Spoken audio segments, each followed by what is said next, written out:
Love isn't always gentle. Sometimes it's a fever that refuses to break, the kind that blurs tenderness and destruction until you can't tell which one you're feeling. These are the men who made that kind of love beautiful. From Paul Mescal's quiet heartbreak to Nicholas Holt's elegant cruelty. From Robert Pattinson's haunted devotion to Jamie Campbell Bower's angelic chaos and Aaron Taylor Johnson's controlled fire. Each of them turns desire into danger. They remind us that passion and pain often speak the same language. That being loved deeply can feel a lot like being consumed, because real intimacy isn't safe. It never was. It's dark, fragile, and addictive. And maybe that's why we keep chasing it, because somewhere between pleasure and ruin, we feel most alive.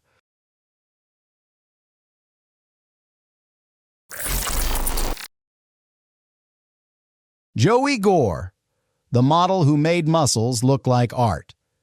Some people work for attention, others simply become it. Joey Gore belongs to the second kind, a man whose body looks sculpted from light, whose confidence feels almost calm. You don't watch him, you study him. Born and raised in the United States, Joey began as both a model and personal trainer, building a career that blends discipline with allure. At 6 feet tall, with hazel eyes, sun-kissed skin, and a perfectly cut frame, he embodies symmetry in motion. His body isn't just strong, it's intentional. Every line looks designed, every movement deliberate. His rise came quietly, through photos that didn't scream but glowed. Modeling agencies noticed the rare mix, strength without strain, sensuality without arrogance.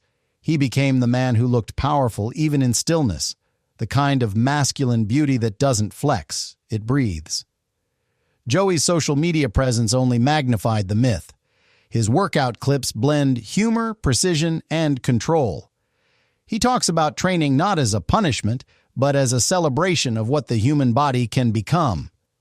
To him, fitness isn't vanity, it's respect. You don't build muscle for attention, he once said. You build it to remind yourself that you can change. That attitude is what separates him from the noise. In an industry obsessed with exaggeration, Joey Gore offers balance. He's raw, honest, perfectly imperfect, the kind of man who reminds people that real strength begins quietly, long before anyone is watching. He's become a subtle, queer-coded icon in the fitness world, admired by fans of all genders for his sculpted physique and confident softness. His beauty invites, not intimidates. When he poses, he doesn't dominate the frame. He inhabits it, like light finding its shape. Fashion houses love him because he turns athleticism into art. He can wear denim and look rebellious, or slip into designer tailoring and seem like marble brought to life. He doesn't sell lust. He sells form, balance, discipline, the beautiful mathematics of the human body. Yet, behind the physique, there's thought. Joey often speaks about body image, authenticity, and mental health, reminding followers that the goal isn't to look perfect, it's to feel powerful. His confidence comes not from attention, but from alignment. The rare moment when who you are matches how you move. In photos, every muscle tells a story, of repetition, of patience, of belief. You can almost feel the mornings, the sweat, the small victories that shape the man you see. His abs aren't vanity, they're history. Joey Gore isn't loud, controversial, or performative. He's the modern ideal, a man who masters both discipline and desire. Watching him is like seeing control become poetry, effort become elegance. In 2025, when beauty often feels artificial, Joey reminds us what's real. A body that's earned, a spirit that's steady, and a presence that makes even silence feel seductive. He doesn't chase the spotlight, he simply stands in it. Because when confidence meets calm, the world can't look away. Lucas Gage. Too bold to stay hidden. Before 2020, Lucas Gage was just another promising young actor trying to make it in Hollywood. You may have seen him in a few roles, maybe recognized his face, but you probably didn't know him. Then came that Zoom audition. A casting director, unaware his mic was on, mocked Lucas's apartment during a remote audition. Lucas didn't lash out. He didn't shrink. He posted the video with a simple caption, PSA, if you're a shit-talking director, make sure to mute your mic on Zoom. The internet exploded. That moment didn't just go viral, it launched him. Not because he clapped back, but because he was real, relatable, and totally unbothered. The guy who just got humiliated publicly didn't crumble, he made headlines.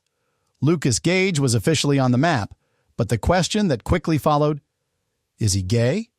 He didn't rush to answer. Lucas played queer characters on Euphoria and The White Lotus, kissed men on screen, and wore bold, non-binary fashion on the red carpet. He embraced queer aesthetics, but avoided hard labels. It drove people nuts. Some accused him of queerbaiting. Others praised him for refusing to fit into a box. When asked, he said, "Let people exist. You don't know their story." It was messy, it was modern, and it felt real. Then came the relationship with celebrity hairstylist Chris Appleton. The pair went public in early 2023, posting couple pics that sent Stan Twitter into a frenzy. Suddenly, Lucas wasn't just queer-coded, he was queer-confirmed. The two got married in Las Vegas. Kim Kardashian officiated. The photos? Iconic. The vibes? Chaotic and camp in the best way. But like many fast-burn romances, it didn't last. Within months, they quietly split. No scandal, no drama, just it didn't work out. Through it all, Lucas didn't spiral. He didn't retreat. He kept showing up, on carpets, on set, on social media, still fluid, still fearless, still figuring it out in front of the whole world. His acting career kept climbing. He took roles that weren't defined by sexuality but never hid his identity. He gave interviews where he talked about the confusion, the freedom, and the pressure of being a queer actor in a media landscape obsessed with clarity. But what makes Lucas Gage the top of this list isn't just his looks or his credits, it's his energy. Lucas represents a new era, unapologetically fluid, sometimes messy, often misunderstood, but never ashamed. He challenges what it means to be out. He pushes back against the idea that identity has to be static or neatly packaged for public consumption. In a world still obsessed with boxes, Lucas Gage exists in between and makes it look damn good. Drop a 1 if you think not fitting into a box might just be the most powerful move of all. Tyler Alvarez. From Nickelodeon to owning his truth. For years, Tyler Alvarez was that charming, quick-witted kid you saw on your screen. The one who stole scenes on Nickelodeon's Every Which Way or made you laugh as Peter Maldonado in Netflix's mockumentary hit American Vandal. He had charisma, comic timing, and a face built for screen stardom. But behind all that charm was something he wasn't ready to share. Not yet. Tyler grew up in a strict Latinx family in New York City where being gay wasn't just taboo. It felt impossible. He once admitted he spent years pretending, even to himself. "I didn't want to accept it. I didn't want it to be real," he said in an emotional Instagram post that would later go viral. His coming out didn't come with a big magazine cover or red carpet declaration. It came in the middle of the pandemic, quiet, raw, and incredibly honest. He wrote, "I struggled with my sexuality for years. I was ashamed and kept it hidden from everyone I loved." That vulnerability struck a chord. Fans flooded the comments with support. Other young LGBTQ+ Latinx viewers saw themselves in him, finally. In an industry where Latin men are so often boxed into macho roles or stereotyped as overly sexual, Tyler showed you could be soft, funny, and queer. But coming out was just the start. Tyler didn't suddenly become the gay actor. He kept doing what he does best, acting his ass off. He landed roles in Never Have I Ever, Orange is the New Black, and the film Crush, often playing characters who, like him, were navigating identity with humor and heart. But behind the scenes, he was now free. You could see it in his interviews, in his styling, in the way he talked about his journey without trying to make it marketable or easy to digest. What makes Tyler different isn't just that he came out. It's that he allowed himself to be complicated. He's a queer man who still battles insecurity. He talks openly about how coming out doesn't instantly heal internalized shame. He's spoken about therapy, about crying alone, about learning to love himself after years of hiding. And let's be clear, Tyler isn't done yet. He's still on the rise, still auditioning, still building his body of work. But now he's doing it authentically. No more filters. No more second-guessing who he's allowed to be in the room. He may not be the flashiest name on this list, but he might be the most relatable, because Tyler Alvarez doesn't represent the fantasy of coming out.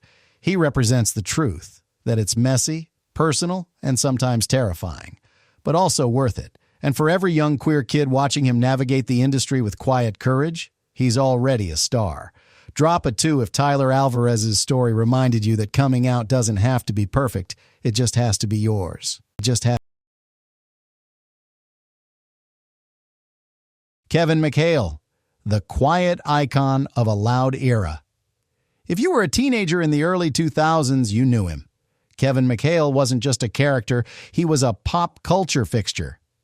As Artie Abrams on Glee, he sang, danced, and wheeled his way into the hearts of millions. His voice? Crystal. His stage presence? Effortless. His sexuality? Off limits, at least for a while. Back then, Glee was the show for misfits, outcasts, and every queer teen who needed to see themselves on screen. And yet, ironically, many of the cast members, like Kevin, weren't out publicly. The pressure was intense. The spotlight was unrelenting. Kevin was beloved for playing a straight, nerdy, wheelchair-bound teen who dated cheerleaders. But behind the scenes, he was navigating an identity he wasn't ready to share. It wasn't fear of being gay. It was fear of what being openly gay in Hollywood could cost him. Years later, he admitted in interviews that he thought coming out would ruin his career. He said, "People knew. I knew, but I was terrified of the industry reaction, so I just stayed silent." At the height of Glee's fame, that silence was survival. But silence has an expiration date. In 2018, Kevin came out publicly in the most low-key Kevin way possible, with a tweet about Ariana Grande's "No Tears Left to Cry," followed by a subtle "gay." Just like that, it was official. Fans already suspected it. Some